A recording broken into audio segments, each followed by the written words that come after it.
A very good morning to all my dear friends. So friend, today we are learning about all the diseases related to the Pranavaha Srotas. We have very simple trick friend. So that's why we can learn easily all the diseases related to the Pranavaha Srotas. So friends, there are total 6 diseases which are included in our Pranavaha Srotas. So let's start. So friends, we have made simple chart form of this so that we can easily understand what point we have to write in our exam. So friend, पहले हम लोग कास व्याधि के बारे में पढ़ेंगे. तो कास में हमने इसमें कुछ पॉइंट्स बनाए हैं फ्रेंड, जैसे कि उसकी सबसे पहले उसकी डेफिनेशन लर्न करेंगे, उसके बाद उसके जो भी टाइप्स दिए हैं वो लर्न करेंगे, उसके बाद उसकी हेतु संप्राप्ति जो भी मतलब एक फॉर्मेट दिया है उन्होंने वो हम लर्न करेंगे. ठीक है फ्रेंड्स, इसकी वजह से क्या होगा, अगर आपको 15 मार्क्स का भी उसके ऊपर क्वेश्चन आता है तो हम लोग इजीली उसको मतलब लिख सकते हैं. और अगर हम कंपैरेटिव स्टडी करेंगे तो अभी हमें पता है ये सारे किसकी व्याधियां है, तो प्राणवाह स्रोतस व्याधियां है. तो कंपैरेटिव करेंगे तो अरे यार इसका ये है, तो अगर सारे प्राणवाह स्रोतस व्याधि है तो उसमें क्या क्या मतलब ऐसे हेतु में क्या क्या डिफरेंसेस है, या फिर ऐसा है कि हेतु किसी किसी में सेम ही है, तो वो भी हम लोग बहुत इजीली तरीके से लर्न कर सकते हैं फ्रेंड्स. तो अभी विदाउट एनी टाइम गवाए हम लोग स्टार्ट करते हैं. फर्स्ट हमारा जो व्याधि है वो है कास. तो हमने पहला पॉइंट इसमें डेफिनेशन का लिखा है, ठीक है, व्याख्या. तो इसमें श्लोक दिया है कसनात कास उच्यते, और इसका रेफरेंस भी हमें याद रखना है फ्रेंड. देखो अभी बुक में बहुत सारी डेफिनेशन दी है, तो आप लोगों को जो याद है वो लिख सकते हो, अदरवाइज जो मैं बोल रही हूँ वो भी लर्न कर. सो फ्रेंड्स, हम लोगों ने ये जो डेफिनेशन ली है वो चरक चिकित्सा स्थान जो 18वां अध्याय है और 5वां श्लोक है, ये इसका रेफरेंस है. अगर आपको कभी ऐसा होता है कि श्लोक याद नहीं रह रहा है लेकिन रेफरेंस याद है तो भी आपको मार्क्स मिल जाता है फ्रेंड. तो इसलिए बहुत इजी सी डेफिनेशन हमने ली है. क्या है फ्रेंड, कसनात कास उच्यते. ठीक है, तो इसमें एक्सप्लेनेशन में आप क्या जो अकॉर्डिंग है वो पॉइंट्स ऐड कर सकते हो, अदरवाइज हम लोग ऐसे जो मैं बता रही हूँ वो भी ऐड कर सकते हो. जैसे कि इसमें दिया है कस. कस एक क्या है फ्रेंड, धातु है और वो गति सूचक है. ठीक है, तो यहाँ से इसकी गति मतलब जब हमारा वायु कंठ से ऐसे बाहर निकलता है तो उस समय पे क्या होता है, कुछ आवाज होता है. और उसका भी एक रेफरेंस दिया है फ्रेंड, जैसे कि कांस्य का जो धातु रहते हैं जिसको हम ब्रास बोलते हैं, उसके धातु के मतलब उसके धातु के जो बर्तन है उसके ऊपर ऐसे अगर कुछ आघात होने पे जैसा वॉइस आता है, आवाज आता है, वैसा ही आवाज जब वायु कंठ से बाहर निकलता है तब आता है, तो समझ लेना उसको कास व्याधि हुई है. तो सिंपल यहाँ पे डेफिनेशन दी है, तो आपको ये वाला पॉइंट याद रखना है. ठीक है फ्रेंड, नेक्स्ट हम लोग ने श्वास के बारे में लिखेंगे. तो श्वास में देखो फ्रेंड क्या श्लोक दिया है, कामम प्राणहरा रोगा. क्या दिया है, कामम प्राणहरा रोगा बहवो न तू ते तथा यथा श्वासश्च हिक्काच प्राणान आशु निकृंततः. ये भी श्लोक है चरक चिकित्सा स्थान, 17वां नंबर टॉपिक है और अध्याय 17वां है और श्लोक नंबर 4 है. ठीक है, सो फ्रेंड्स ये वाला देखिए, यहाँ पे आपको कुछ दिख रहा है क्या, यहाँ पे फ्रेंड्स आपको देखो यहाँ पे श्वास और हिक्का ये दो दिख रही है. ठीक है, श्वास और हिक्का. तो इसमें जो श्वास और हिक्का है रेड पेन, तो श्वास यहाँ पे देखिए, यहाँ पे श्वास है और यहाँ पे हिक्का. सो हमारा बहुत प्लस पॉइंट ये है कि आप श्वास में भी ये वाला श्लोक लिख सकते हो और हिक्का में भी. बहुत ज्यादा मतलब आपको लर्न करने की जरूरत नहीं है.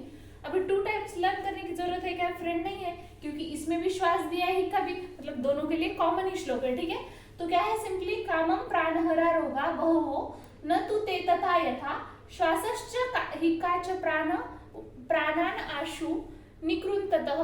तो ये वाला जो श्लोक है चरक चिकित्सा स्थान 17वां अध्याय और श्लोक नंबर 4 है. ठीक है, यहाँ का रेफरेंस और यहाँ का देखो, ये 17वें टॉपिक का है, ये 18वां है.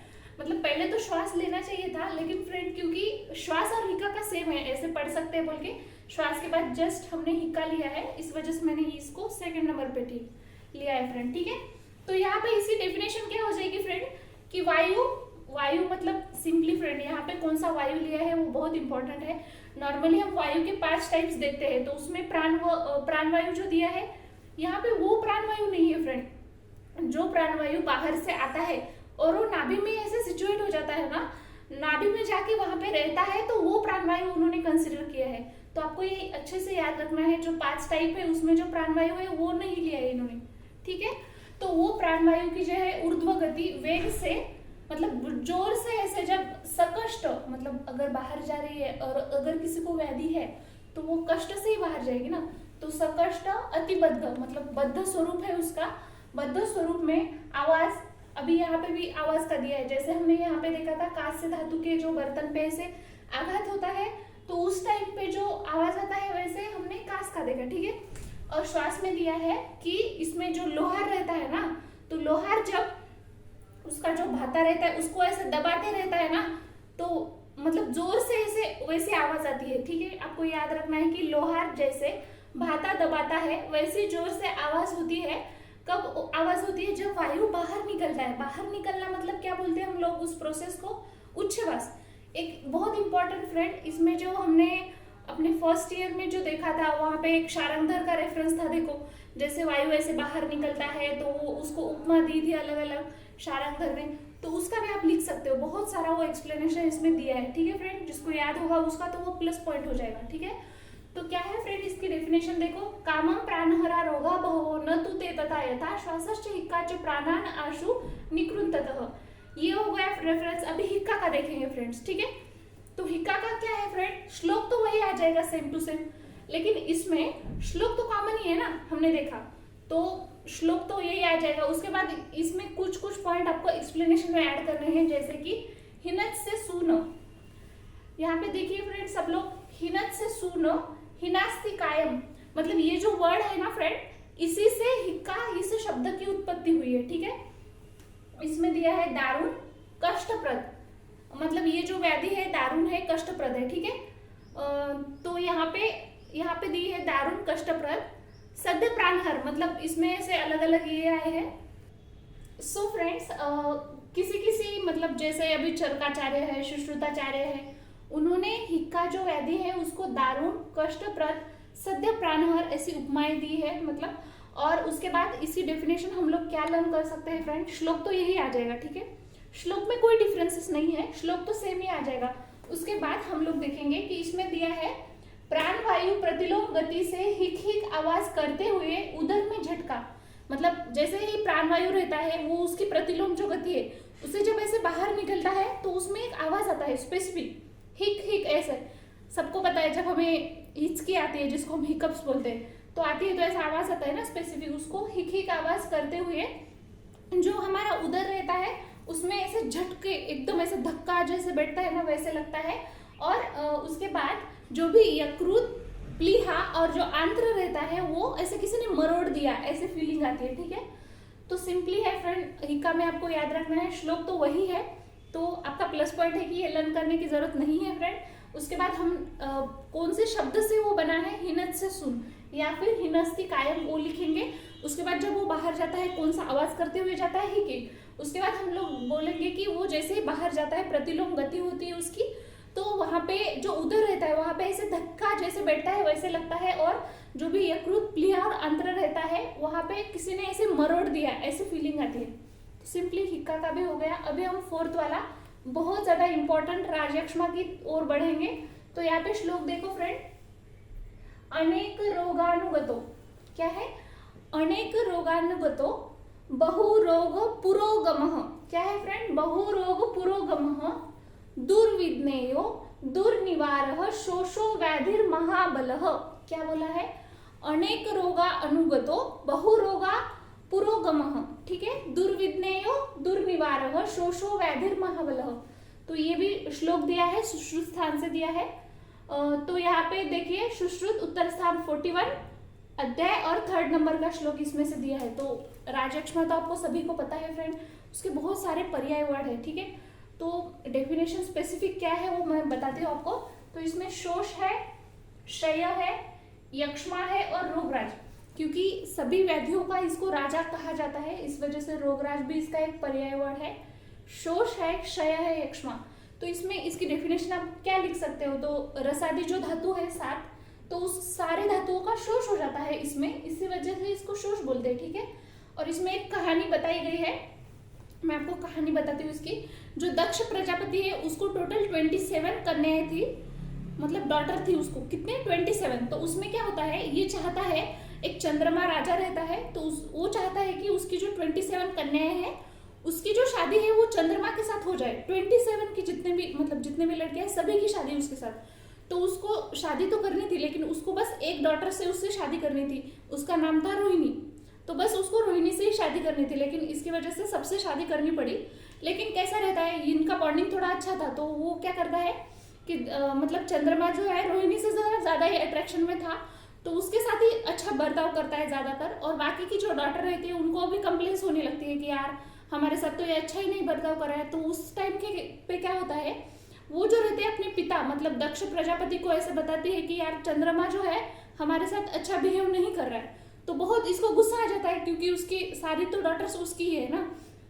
तो इसकी वजह से क्या होता है कि उसको बहुत ज़्यादा गुस्सा आने लगता है। उसके बाद वो चंद्रमा को बुला के बोलता है, अरे तू ऐसा नहीं कर सकता, सारी जो उसकी कन्याएं हैं उसके साथ उसको अच्छा बर्ताव करना है, ठीक है, अच्छा बिहेव करना है। तो उस टाइम क्या करता है, चंद्रमा उनकी बात मान लेता है, लेकिन जो उसको करना है वही कर देता है, रोहिणी के साथ ही अच्छा रहता है। उसके बाद में इसको बहुत ज़्यादा क्रोध आता है, और क्रोध की वजह से उसको यक्ष्मायु व्याधि हो जाती है। यहाँ पे जो हमने देखा यक्ष्मा, तो चंद्रमा को यक्ष्मा व्याधि होती है। तो फिर वो बहुत रोता है और जाता है दक्ष प्रजापति के पास, बोलता है कि मैं अभी मतलब मेरी गलती मानता हूँ और मैं सभी के साथ अभी अच्छा बर्ताव करूँगा, प्लीज़ आप इसको कम करो। मतलब तो वहाँ पे जो हमें पता है जितने भी हमारे भगवान हैं उनका जो वैद्य है उसको हम अश्विनी कुमार बोलते हैं। तो दक्ष प्रजापति क्या करते हैं, अश्विनी कुमार को उसके पास भेज देते हैं यक्ष्मा व्याधि के ट्रीटमेंट के लिए। तो क्रोध से उत्पन्न हुआ है, इस वजह से इसको यक्ष्मा बोलते हैं। तो आप ये भी मतलब थोड़ी सी स्टोरी है, लेकिन आप याद रख सकते हो, ठीक है फ्रेंड्स। सो फ्रेंड्स, अभी हम लोग नेक्स्ट जो है उरक्षत, उरक्षत के बारे में पढ़ेंगे। तो इसमें ऐसे स्पेसिफिक कोई डेफिनेशन नहीं दी है फ्रेंड, इसमें बस संप्राप्ति लक्षण और उसका जो भी चिकित्सा है उतना दिया है। फिर भी मैं आपको बताती हूँ उरक्षत मतलब क्या रहता है। जो चेस्ट में जो पेन होता है ना, उसी को सिंपली हम उरक्षत बोलते हैं, ठीक है। तो इसमें आप ऐसे लिख सकते हो, जो भी ऐसे कार्य रहते हैं जो मतलब करने के बाद हमें यहाँ पे पेन होता है, जैसे कि अति व्यायाम करना या फिर ऐसे कोई भी चीज़ें आप यहाँ पे लिख सकते हो, ठीक है। और लास्ट वाला हमारा है शोष। सो फ्रेंड, आप सभी को अभी हम लोगों ने यहाँ पे देखा कि यार राजयक्ष्मा का ये पर्याय है शोष। तो आप लोग बोलोगे कि इसको मतलब सेपरेट व्याधि देने की जरूरत ही क्या थी उनको, क्योंकि इसी का तो ये पर्याय वर्ड है ना। लेकिन फ्रेंड, ये जो शोष व्याधि है उसमें आपको एक सिंपल बात याद रखनी है। जैसे राजयक्ष्मा में हम देखते हैं कि रसादी जितने भी धातु है हमारे सप्त धातु, तो हर एक धातु का शोष होता है, लेकिन इसमें ऐसा नहीं होता है। जो शोष व्याधि है उसमें हमें ऐसा देखने को मिलता है कि एक स्पेसिफिक ही धातु का यहाँ पे शोष होता है, मतलब विशिष्ट धातु का शोष, इसी को हम लोग शोष बोलते हैं, ठीक है। ये डिफरेंस आपको क्लियर हुआ। राजयक्ष्मा में जितने भी सप्त धातु है उसका शोष होता है, और जो शोष है उसमें विशिष्ट एक ही धातु का बस शोष होता है। तो आपको कैसे पता चलेगा कि यार किसकी वजह से कौन से धातु में शोष हो रहा है, तो मैं आपको यहाँ पे बताती हूँ फ्रेंड। मतलब नीचे प्रकार जब एक्सप्लेन करूंगी तो बताऊंगी। तो पहले आपको डेफिनेशन बस याद रखनी है विशिष्ट धातु का, इसमें क्षय हो जाता है, ठीक है।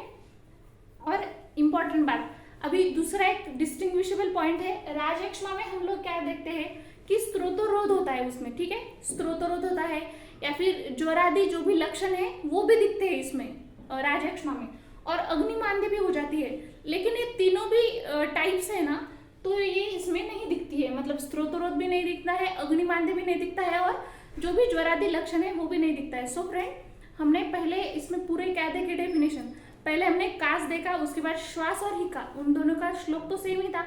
उसके बाद हमने कौन सा देखा फ्रेंड, राजयक्ष्मा, ठीक है, हिक्का के बाद राजयक्ष्मा देखा, उसके बाद हमने उरक्षत देखा, और लास्ट में हमने शोष।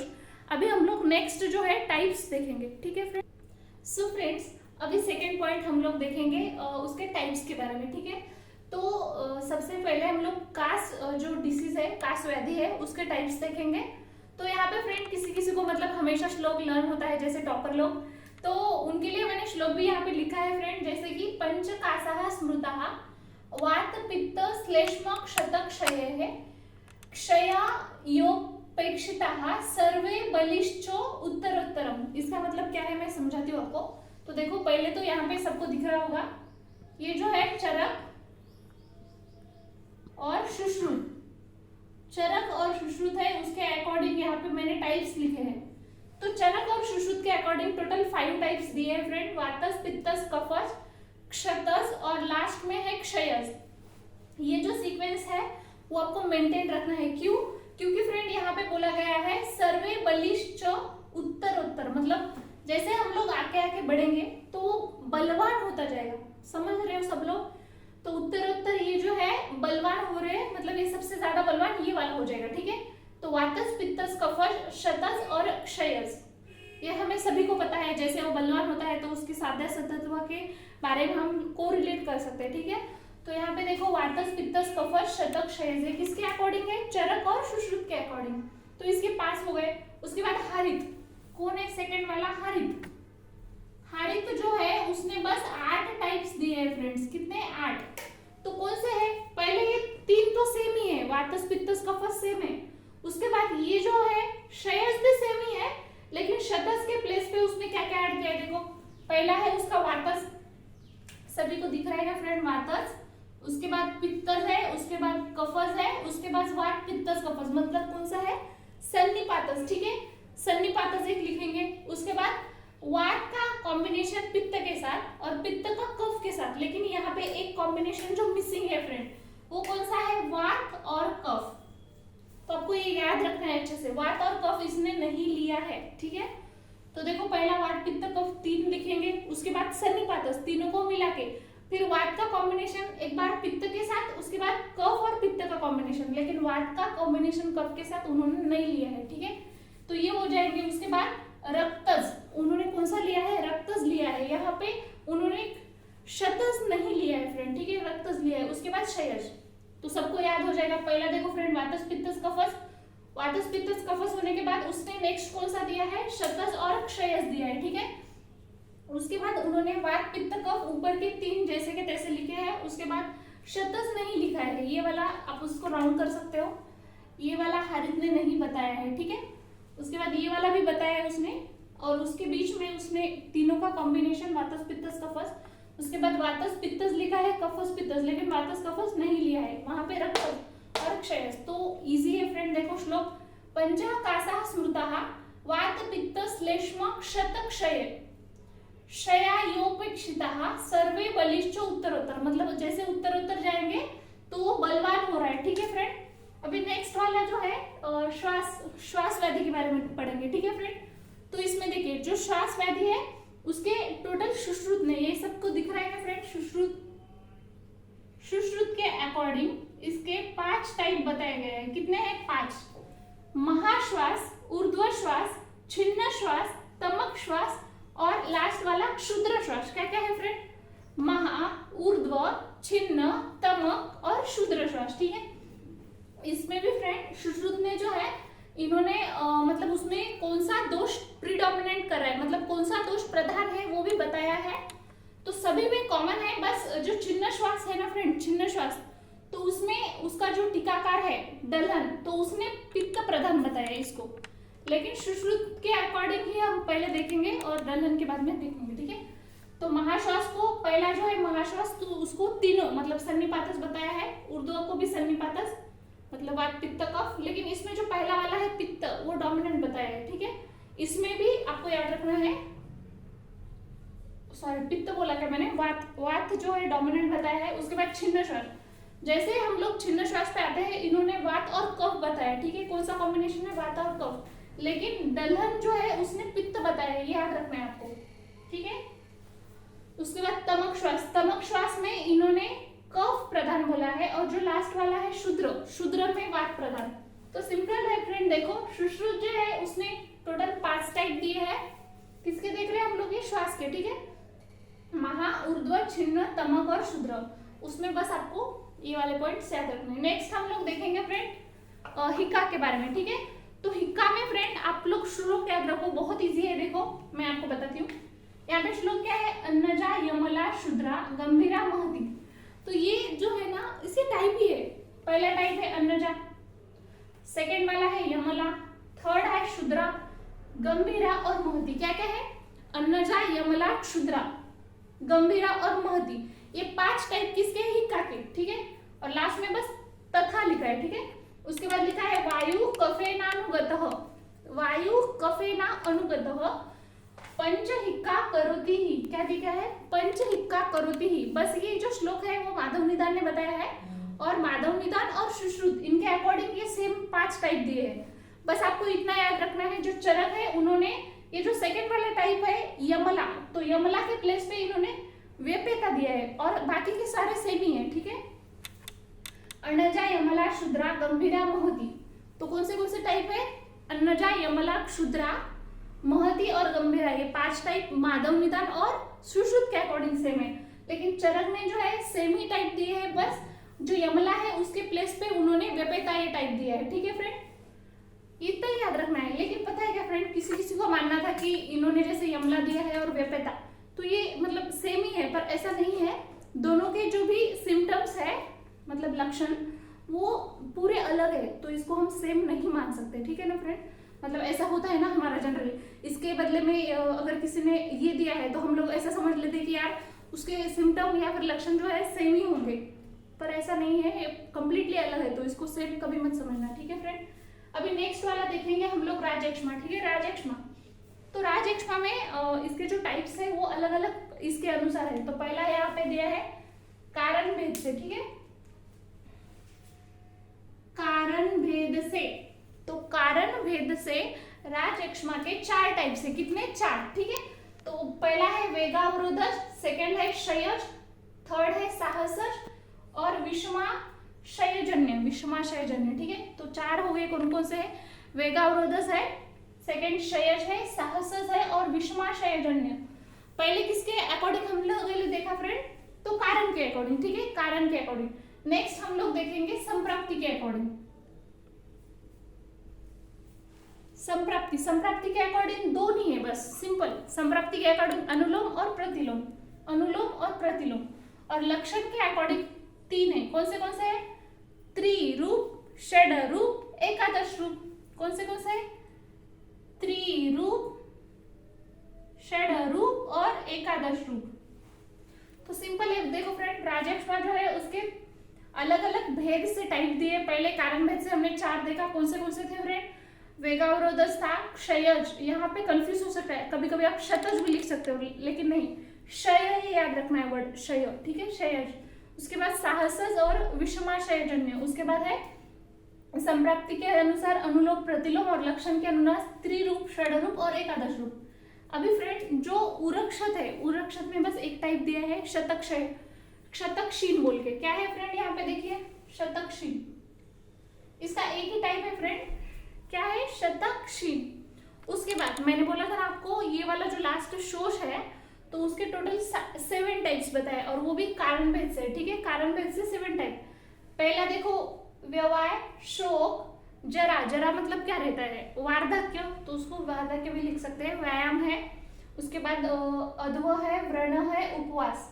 देखिए फ्रेंड, ये जो 7 नंबर का टाइप है, तो जो ओल्ड बुक है उसमें उरक्षत ऐसे टाइप दिया है, लेकिन जो अभी न्यू बुक है हमारा काय चिकित्सा का, तो उसमें उन्होंने उपवास ऐसे दिया है। तो थोड़ा सा इसमें देख लो आप भी, और मुझे कमेंट में बताना कि कौन सा आप में दिया है। जब हम एक्सप्लेनेशन पढ़ेंगे तब तो मैं आपको क्लियर ही बता दूंगी, लेकिन अभी फिलहाल के लिए हम उपवास ही याद रखेंगे। ठीक है ना? तो देखो फ्रेंड, मुझे बोलो, अगर आप बहुत ज्यादा व्यायाम कर रहे हो तो कौन सा ऐसा धातु है जो क्षीण हो सकता है या फिर उसका क्षय हो सकता है? ऑब्वियसली मेद धातु, क्योंकि हम जब व्यायाम करते हैं तो किस लिए व्यायाम करते हैं? हमारे बॉडी में जो मेद धातु है वो कम होना चाहिए। तो मैंने बोला था ना आपको, शोष जो व्याधि है उसमें एक स्पेसिफिक ही धातु का क्षय होता है। तो जब हम व्यायाम करते हैं तो कौन से धातु का क्षय होता है? तो हमें पता है जो भी मेद धातु है उसका, तो उसके अकॉर्डिंग देखो, अगर व्यवय है तो उसमें शुक्र धातु, शोक, अगर बहुत ज्यादा कोई शोक कर रहा है तो उसमें मज्जा धातु का क्षय होता है। ठीक है, जरा मतलब जब हम बहुत ज्यादा वार्धक्य, मुझे बताओ, जो ओल्ड पर्सन रहते हैं, बहुत ज्यादा बूढ़े पर्सन, तो हमेशा वो क्या हमें मतलब कंप्लेन करते रहते हैं कि यार मुझे यहाँ पेन हो रहा है, इस जॉइंट में पेन रहा है, उधर, तो अस्थि धातु। ठीक है, उसका अस्थि धातु। नेक्स्ट है व्यायाम, व्यायाम तो आपको पता है मेद धातु। उसके बाद अध्व में मांस, व्रण, मुझे बताइए कहाँ पे अगर हमें व्रण हुआ है, चोट मतलब लगी है, तो वहां से कौन सा धातु बाहर आएगा? रक्त धातु बाहर आएगा ना, तो रक्त याद रखेंगे उसके। उपवास, अगर हम बहुत ज्यादा उपवास करें, मतलब हमारे बॉडी में किस धातु की कमी होगी सबसे पहले? तो रस धातु की। ठीक है, इसके अकॉर्डिंग आप लर्न कर सकते हो। सो फ्रेंड, हमारे पूरे टाइप्स हो गए हैं। तो अभी हम नेक्स्ट वाला देखेंगे। सो फ्रेंड, जो थर्ड वाला पॉइंट है वो है हेतु। ठीक है, तो मैं आपको बहुत ज्यादा मतलब ये हमारे लिए बहुत अच्छी बात है कि इसमें ये हेतु वाला जो श्लोक है वो अगर आपने लर्न किया तो वो तीनों में है, मतलब तीनों व्याधियों में चल जाएगा वही एक ही श्लोक। तो पहला जो हमने देखा कास, श्वास और हिक्का, तीनों में फ्रेंड एक ही श्लोक है, मतलब इसका मतलब हमें दूसरे श्लोक लर्न करने की जरूरत नहीं है। तो सिंपल है, देखो फ्रेंड 4-5 लाइन का श्लोक है, इसको रट लो और तीनों के हेतु में वो लिख लो। अगर ये श्लोक लिखा तो जितने मार्क्स हो जाएंगे उतने दे देंगे। ठीक है, तो देखो हेतु में दिया है विदाही गुरु, विदाही गुरु विष्ठम्बी, विदाही गुरु विष्ठम्बी रुक्ष अभिषंधि भोजनेहि।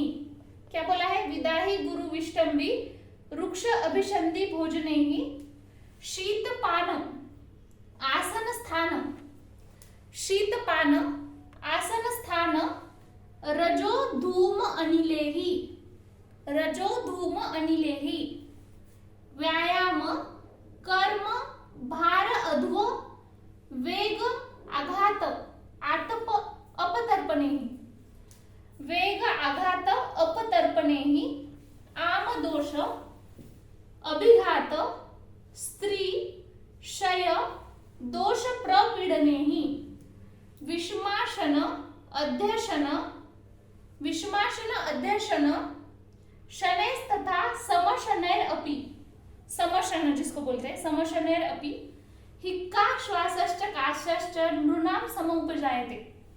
ये भी श्लोक शुश्रूषस्थान से दिया है, 50 नंबर अध्याय, तीसरे से 5वें, मतलब तीसरा चौथा पांचवा, इसमें ये श्लोक है तीसरा चौथा पांचवा। ठीक है, तो देखो फ्रेंड यहाँ पे लास्ट लाइन में आप देख सकते हो हिक्का में भी चल जाएगा, श्वास में भी और काश में भी।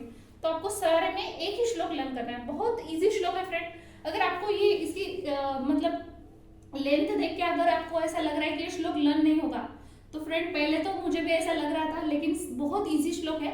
अगर आप 4-5 बार मतलब एक साथ बोलते हो, रोज रोज मतलब ऐसे एक बार भी बोला दिन में, तो भी श्लोक लर्न हो जाएगा, बहुत इजी है। तो पहले तो भोजन के बारे में दिया है, मतलब कैसा खाना जिसकी वजह से ये हो सकता है।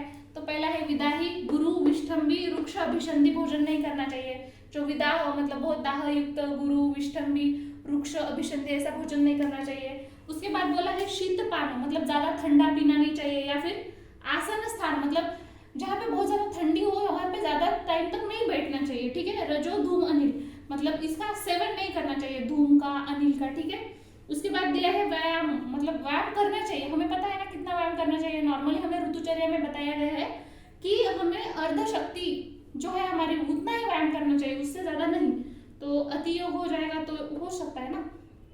और ऐसे है कि अभी देखो कोई कोई ऐसा रहता है कि बहुत ज्यादा मतलब सर पे वगैरह ऐसे भार लेते रहता है, ज्यादा ऐसे उठाना सर पे भार वगैरह सामान जो रहता है वो ज्यादा उठाना, तो उसकी वजह से भी हो सकता है भार अध्व वेग और मेघ वेग। वेग कभी भी आया ना तो आपको माइंड में रख लेना है कि अपने जो 13 अधारणीय वेग है उसका धारण नहीं करना है फ्रेंड। अगर उसका धारण करेंगे ना तो भी हमें हो सकता है, ठीक है, आघात, या फिर हमें आघात हो जाए, मतलब कुछ भी इंजरी हो जाए तो उसकी वजह से भी हो सकता है। अपतर्पण ही, अपतर्पण से भी हो सकता है।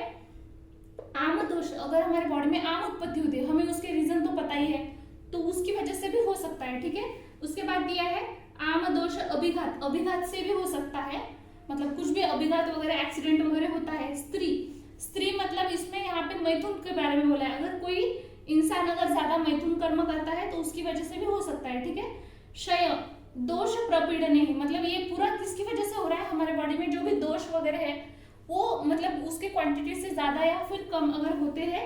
विषमाशन अध्यशन और समयशन, इसमें कोई भी चीज अगर हम लोग करते हैं तो उसकी वजह से भी हो सकता है। ठीक है, तो लास्ट में तो वही दिया है हिक्का श्वासश्च काशश्च नृणाम समोपजायते।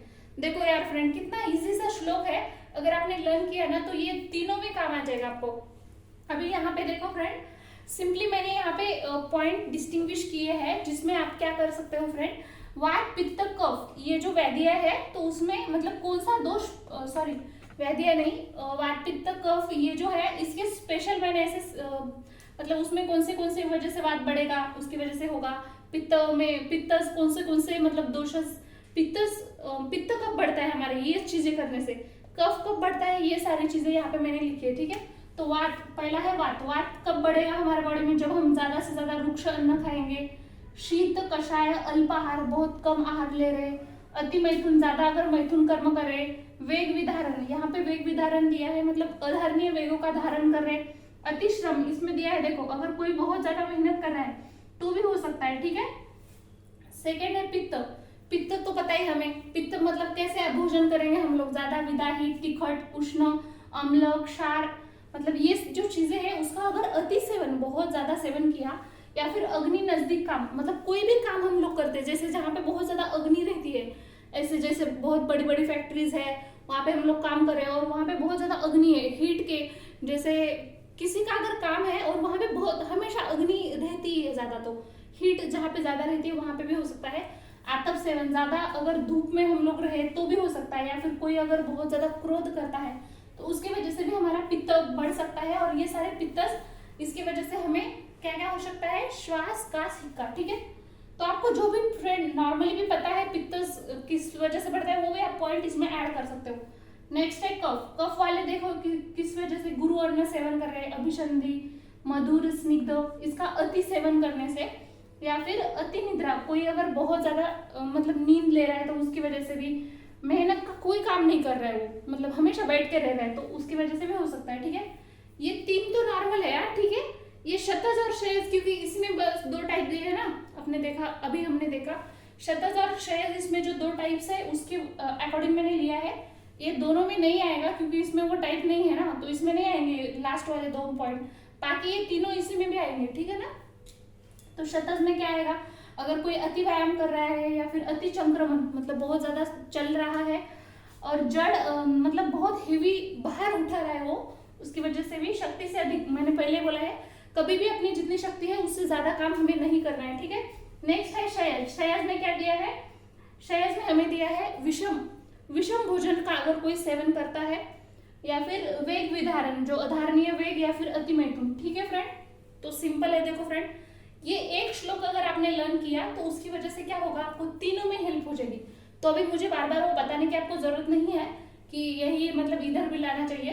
तो अभी हम सेकंड वाला श्वास और कास, उसमें क्या होगा फ्रेंड, तो श्वास और कास में ये वाले पॉइंट नहीं आएंगे, ठीक है ना। मैं यहाँ पे लिख देती हूँ, नहीं तो आप गलती से इसे लिख ना लो, क्योंकि इसमें टाइप दिए है, जो कास है उसमें टाइप है, तो ये हिक्का और जो भी श्वास है तो इसमें नहीं आएंगे, ठीक है ना फ्रेंड, ये दोनों, बाकी ये तो सेम ही आ जाएंगे। अभी नेक्स्ट वाला हम लोग देखेंगे फ्रेंड। तो नेक्स्ट वाला हम लोग इसके बाद जो है लास्ट वाला देखेंगे।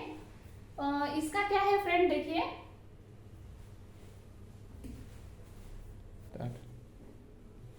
सो फ्रेंड्स, इसमें अभी हम लोग देखेंगे नेक्स्ट वाला जो है राजक्षमा।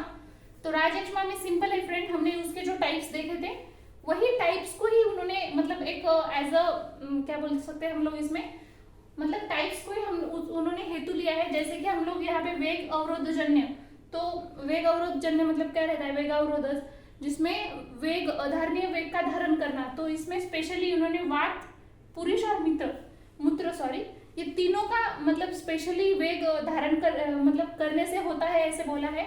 उसके बाद क्षय, क्षय वर्ड से ही है, देखो फ्रेंड। तो क्षय मतलब क्या है कि समझो एखादा कोई बहुत ज्यादा कृश व्यक्ति है, अगर वो रुक्ष आहार का सेवन कर रहा है तो उसकी वजह से हो सकता है, या फिर किसी का मन संतुलित नहीं है, बहुत ज्यादा क्रोध करता है, या फिर ऐसे जो चीजें जिसकी वजह से उसका मन के ऊपर जो भी संतुलन है वो नहीं रहता है, उसकी वजह से भी हो सकता है। या फिर यहाँ पे दिया है अति रक्तस्राव, जीर्ण व्याधि, उसमें भी हो सकता है, ठीक है। साहस, साहस तो ये पता है हमें, हमारी जितनी शक्ति है उससे अगर ज्यादा शक्ति वाले पर्सन से हम लोग लड़ते हैं, युद्ध करते हैं, तो उसकी वजह से भी हो सकता है, ठीक है। विषमाशन मतलब जो भी हमें आहार विधि विशेष आयतन में जो नियम बताए हैं, खाने के लिए जो भी नियम हमें बताए हैं, अगर कोई व्यक्ति उसका पालन नहीं कर रहा है तो वो भी एक हेतु हो सकता है, ठीक है। उसके बाद यहाँ पे और एक दो दिए हैं, ये पहला जो है ये इसमें पूरे आ जाएंगे। उसके बाद सन्निकृष्ट और सहायक। सन्निकृष्ट मतलब जनरली हमने देखा था कि ये जो व्याधि है राजक्षमा, वो कब कब हो सकता है इंसान को, तब हो सकता है जब समझो उसको कोई व्याधि हुई है उसके बाद भी हो सकता है, या फिर ऐसा भी हो सकता है कि उसको मतलब राजक्षमा हुआ है उसके बाद बहुत ज्यादा व्याधि है, वो दो कंडीशन पॉसिबल है।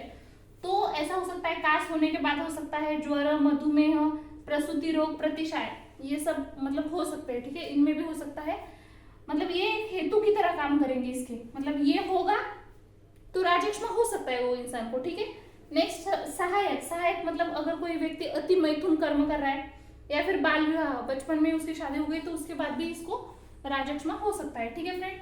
अभी नेक्स्ट उरक्षत, उरक्षत में कौन से हेतु है, तो देखो यहाँ पे फ्रेंड अति भारवाहन, कोई व्यक्ति बहुत ज्यादा हेवी सामान उठा रहा है, अति बलदायी पुरुष के साथ, ये थोड़े सेम ही है ना, क्यों, क्योंकि हमें पता है ये सारे प्राणवश स्रोतस की व्याधि है तो उसमें थोड़े से तो हेतु सेम ही आएंगे ना। तो अति बलदायी पुरुष के साथ युद्ध करना, एक बड़ी सी नदी है उसमें छलांग लगा के उसको क्या बोलते हैं स्विमिंग करना, उसकी वजह से भी हो सकता है, या फिर कोई बहुत जोर से ऐसे डांस कर रहा है तो भी हो सकता है। अत्यंत रुक्ष, और वो व्यक्ति ऐसे बहुत ज्यादा रुक्ष भोजन का सेवन कर रहा है, या फिर व्यायाम आदि जो भी कर्म है वो भी कर रहा है ज्यादा अति में, तो भी हो सकता है। और हेतु, ये जो टाइप्स दिए है ना फ्रेंड, वही उसके हेतु काम करेंगे। कैसे, देखो व्यायाम करने को बोला है तो व्यायाम अगर मतलब स्पेसिफिक हमने लिया था, अगर कोई व्यक्ति व्यायाम करता है तो कौन सा धातु उसका विकृत हो जाता है फ्रेंड, तो हमें पता है मेद धातु विकृत होता है। तो अगर कोई व्यक्ति ज्यादा व्यायाम कर रहा है तो उसका हमें पता है मेद धातु विकृत होगा, तो वो इसके लिए एज अ हेतु काम करेगा, ठीक है। तो ये सारे जो 7 टाइप्स है ना फ्रेंड, यही उसके हेतु है। व्यवहार, शोक, अगर कोई व्यक्ति ज्यादा शोक कर रहा है या फिर कोई बहुत ज्यादा बूढ़ा हो गया तो उसमें भी हो सकता है ये व्याधि, ऐसे है। देखो हम लोग नॉर्मली शोष मतलब उसमें हम लोग बोलते हैं कि धातु का क्षय, तो हम लोग कोई भी अभी ट्रीटमेंट करते हैं तो उसमें हम बोलते हैं कि यार ये जो बूढ़े लोग हैं मतलब, और उस जो बच्चे हैं या फिर जो प्रेग्नेंट लेडी है उनमें हम लोग बोलते हैं कि यार इसमें ये नहीं देना चाहिए, उनको ही अवॉइड करना चाहिए। मेनली उनको क्यों फोकस करते हैं, क्योंकि उसमें बहुत ज्यादा चांसेस है। सो फ्रेंड आज के इस सेशन में हम लोगों ने पूरा प्राणवायु स्रोतस रिलेटेड जितनी भी व्याधियां हैं वो देखी है। सो फ्रेंड सिंपल एकदम चार्ट फॉर्म में आप इसको लर्न करो, मतलब आपको इससे क्या होगा फ्रेंड कि कंपैरेटिव स्टडी भी हो जाएगी, अरे ये तो प्राणवायु स्रोतस की व्याधि है तो इसमें ये कॉमन हो जाएगा, ठीक है। तो आपको अगर ऐसे ही चार्ट फॉर्म में अच्छा लग रहा है मतलब वीडियोस वगैरह, तो आप मुझे कमेंट कर देना, मैं बाकी भी मतलब जितने भी हमारे स्रोतस है वो सारे स्रोतस के ऐसे कंपैरेटिवली पढ़ाऊंगी। और मेन क्या है फ्रेंड, अगर आपको रिवीजन भी करना है तो आप ऐसे स्पीड बढ़ा के वो वीडियो को देख सकते हो, जिसकी वजह से आपको हो जाएगा कि यार इसमें ये पॉइंट्स हमें लिखने हैं, ठीक है। तो ये बहुत इजी है फ्रेंड, अगर आप मतलब बाद में भी ऐसे ज्यादा वीडियो भी नहीं देखते हो समझो, तो भी आप लोग ऐसे वीडियो मतलब आप खुद ऐसे नोट्स प्रिपेयर करो जिसकी वजह से आपको एग्जाम पॉइंट ऑफ व्यू भी हेल्प हो जाए। और एक बार भी अगर इसको आपने देख लिया, समझ में नहीं आया समझो पहले टाइम में, 1-2 बार देख लिया तो भी आपको मतलब अच्छे से हो जाएगी पढ़ाई। सो फ्रेंड आज के सेशन हम यहीं पे एंड करते हैं और मिलते हैं नेक्स्ट सेशन में। Thank you.